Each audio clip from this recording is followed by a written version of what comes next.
கர்த்தருக்குள் பிரியமானவர்களே, ஏப்ரல் 29 இன்றைய பனித்துளிகளின் தலைப்பானது நமக்கு துணையாக நிற்கிறார்.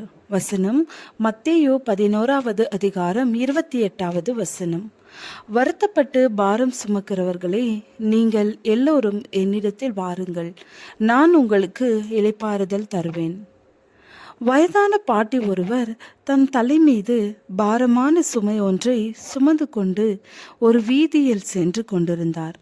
அந்த பாட்டியை வழியில் கண்டு லாரியை நிறுத்தி பாட்டியை ஏற்றி கொண்டார். சற்று தூரம் சென்று பின்பு அவன் பின்புறம் திரும்பி பார்த்தபோது அந்த பாட்டி லாரியில் நன்றாக அமர்ந்து கொண்டு அந்த பாரமான சுமையை தன் தலையின் மீதே வைத்து கொண்டு வந்தார்கள்.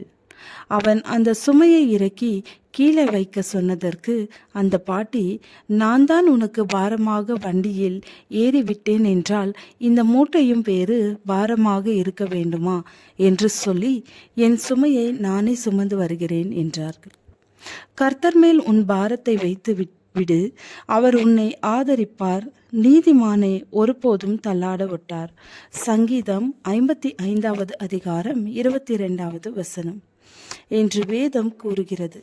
இன்றும் அநேகர் நம் பாரங்களை குறித்து கர்த்தரிடம் கூறிவிட்டு மீண்டும் நாமே சுமந்து கொண்டு வருபவர்களாக இருக்கிறோம். நீங்கள் ஒன்றுக்கும் கவலைப்படாமல் எல்லாவற்றையும் குறித்து உங்கள் விண்ணப்பங்களை ஸ்தோத்திரத்தோடு கூடிய ஜெபத்தினாலும் வேண்டுதலினாலும் தெரியப்படுத்துங்கள்.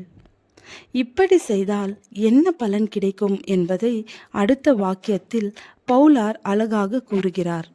அப்பொழுது எல்லா புத்திக்கும் மேலான தேவ சமாதானம் உங்கள் இருதயங்களையும் உங்கள் சிந்தைகளையும் கிறிஸ்து இயேசுவுக்குள்ளாக காத்து கொள்ளும். எனவே ஒன்றுக்கும் கவலைப்படாமல் எல்லாவற்றையும் இயேசுவிடம் ஒப்புவிப்போம். வேதம் சொல்லுகிறது, மெய்யாகவே அவர் நம்முடைய பாடுகளை ஏற்றுக்கொண்டு நம்முடைய துக்கங்களை சுமந்தார். நாமோ அவர் தேவனால் அடிபட்டு வாதிக்கப்பட்டு சிறுமைப்பட்டவர் என்று எண்ணினோம்.